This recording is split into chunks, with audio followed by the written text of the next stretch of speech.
Japan's imperial family, the oldest continuous monarchy. Imagine a dynasty so ancient that it was already old when Rome was young. A royal line that traces its origins to the age of myths, when gods walked the earth. This is not fantasy. This is the story of Japan's imperial family, the oldest continuous monarchy in the world. In Washington, D.C., the White House has seen 46 presidents come and go. In London, Buckingham Palace has housed 41 monarchs since William the Conqueror. But in Tokyo, a single family line has endured for over 2,600 years, through wars, revolutions, and the rise and fall of empires. How has this remarkable dynasty survived when so many others have crumbled to dust? The tale begins in an era shrouded in legend, when a prince named Jimmu, claiming descent from the sun goddess Amaterasu herself, unified the warring tribes of ancient Japan. According to the chronicles, in 660 BCE, he became the first emperor of Japan. While modern historians debate the exact dates and details of these early accounts, what's undeniable is the profound impact this origin story has had on Japanese culture and identity. But what makes this dynasty truly unique isn't just its longevity. It's how it has survived.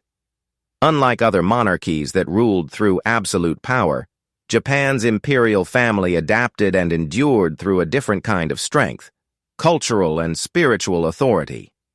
They became the thread that wove together the fabric of Japanese society, maintaining stability even as actual political power shifted between shoguns, warlords, and modern governments. Consider this. During World War II, when Emperor Hirohito announced Japan's surrender, it was the first time most Japanese people had ever heard their emperor's voice. For centuries, these monarchs ruled not through grand speeches or public appearances, but through their role as living symbols of Japanese unity and tradition. Think of it like this. While European monarchs were building massive palaces and parading through the streets in golden carriages, Japan's emperors were living in relative seclusion, performing ancient Shinto rituals and writing poetry. Their power lay not in military might or political machinations, but in something far more subtle and enduring, their role as the spiritual and cultural heart of the nation. Take Emperor Meiji, who ruled during Japan's dramatic transformation from an isolated feudal society to a modern world power in the late 19th century. While he became the face of Japan's modernization, his most important role was providing stability and continuity during a period of radical change. It was as if he served as a bridge between Japan's ancient past and its rapid leap into the future. The emperor's ability to adapt while maintaining tradition is perhaps best illustrated by a lesser-known story from the 8th century. Emperor Shomu, despite being the most powerful man in Japan, chose to become a Buddhist priest while still serving as emperor. This unprecedented move helped bridge the gap between Japan's native Shinto religion and the newly introduced Buddhism, creating a unique religious harmony that still characterizes Japanese society today. But this is just the beginning of our journey through one of history's most fascinating royal sagas.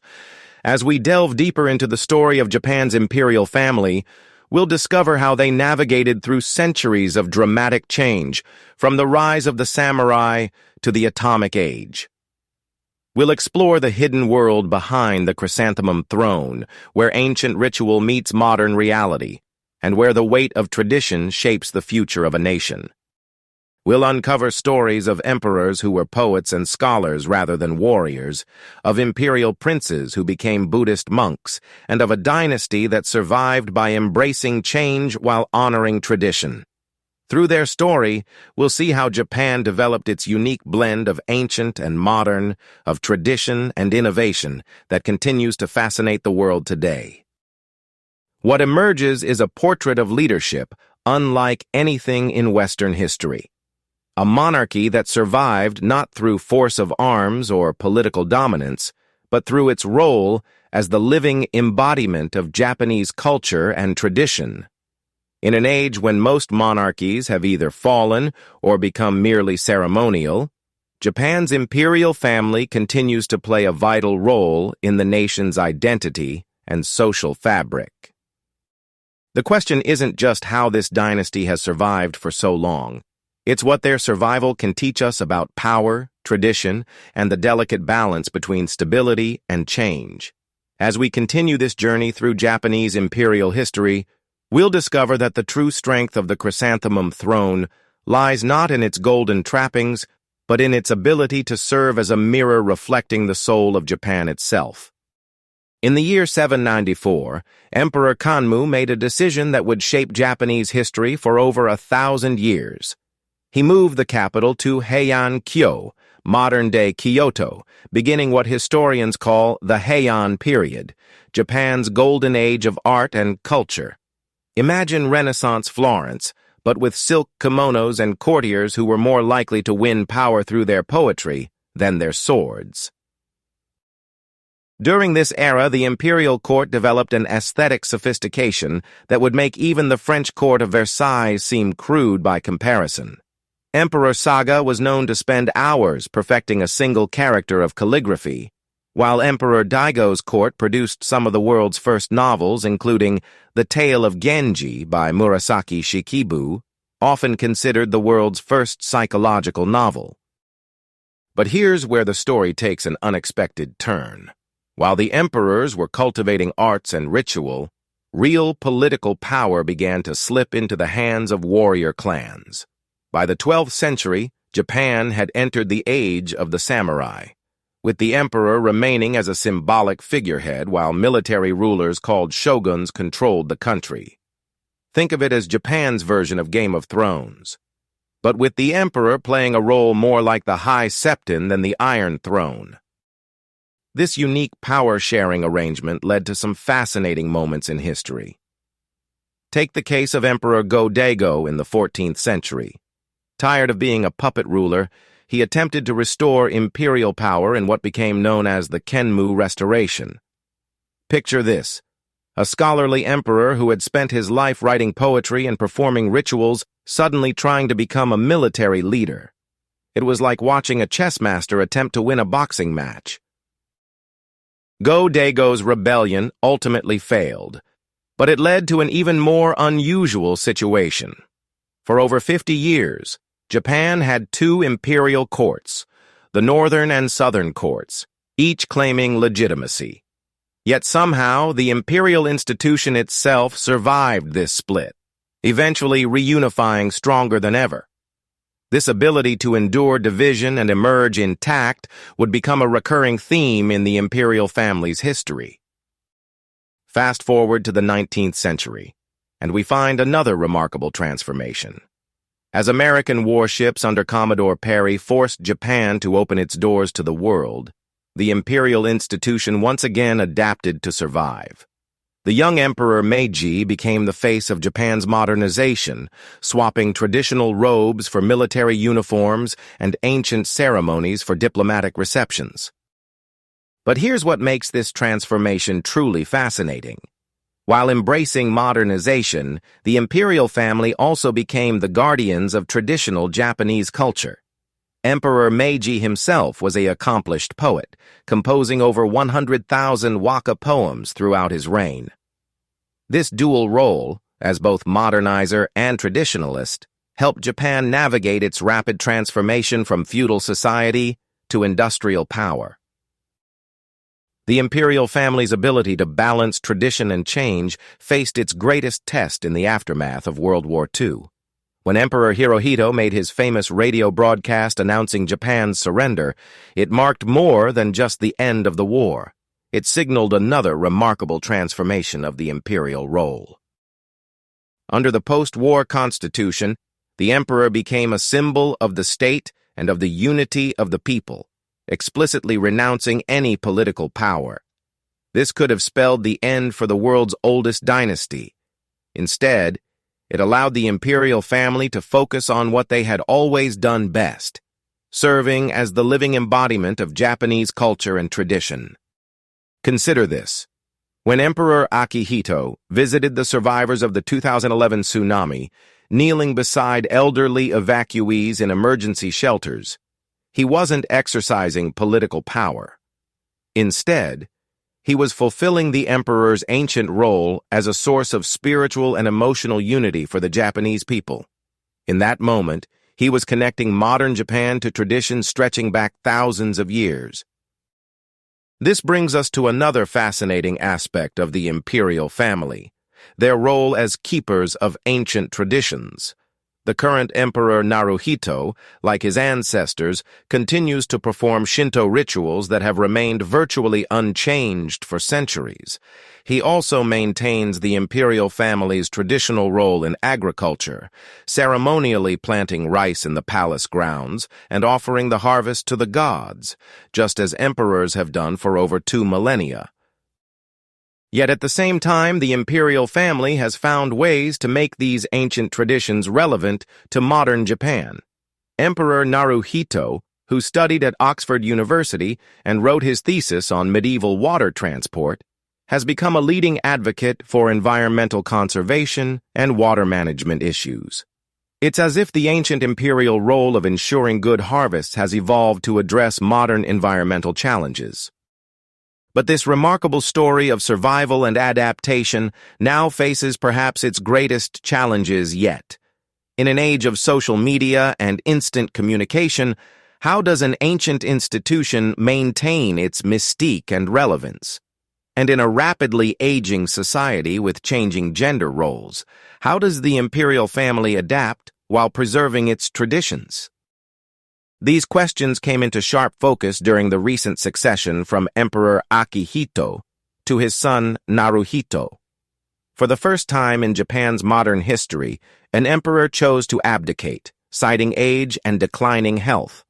This decision, while seemingly simple, required special legislation and sparked national debate about the role of tradition in modern Japan. The succession also highlighted another crucial challenge: the imperial family's strict male-only succession law.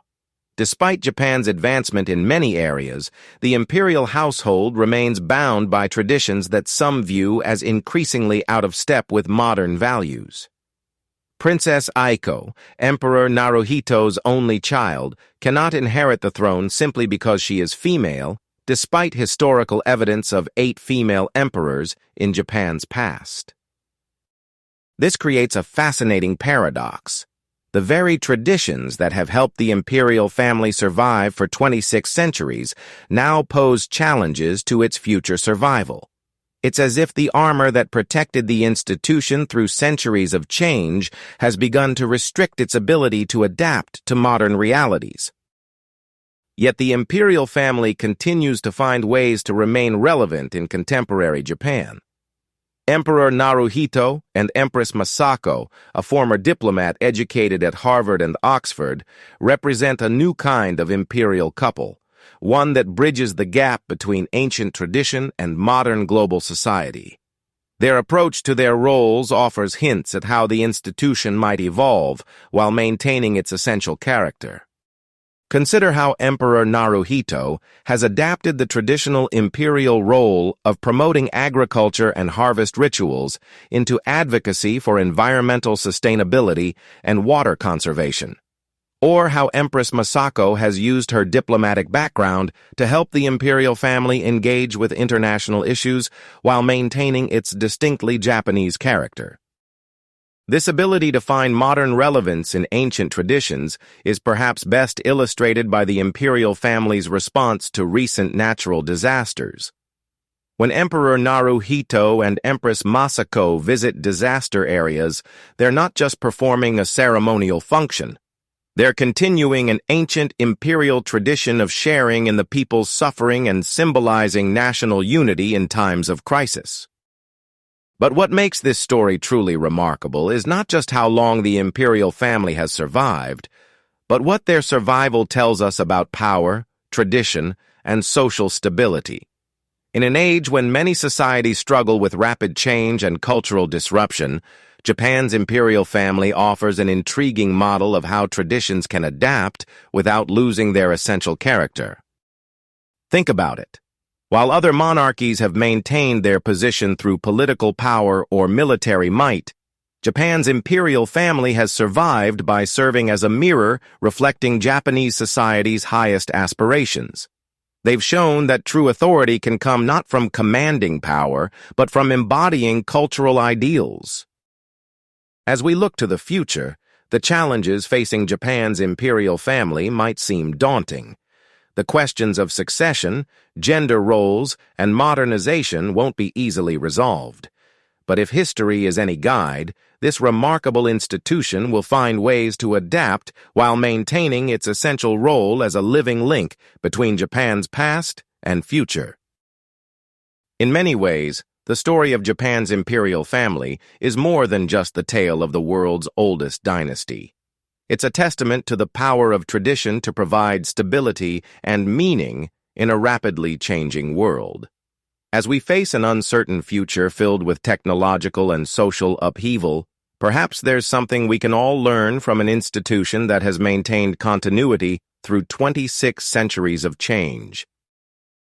The sun goddess Amaterasu, according to legend, gave her grandson the imperial regalia with the command to rule Japan as long as the sun and moon exist. As we've seen throughout this journey through Japanese imperial history, the true power of the chrysanthemum throne lies not in divine mythology or political authority, but in its ability to embody the enduring spirit of a nation while adapting to the challenges of each new age.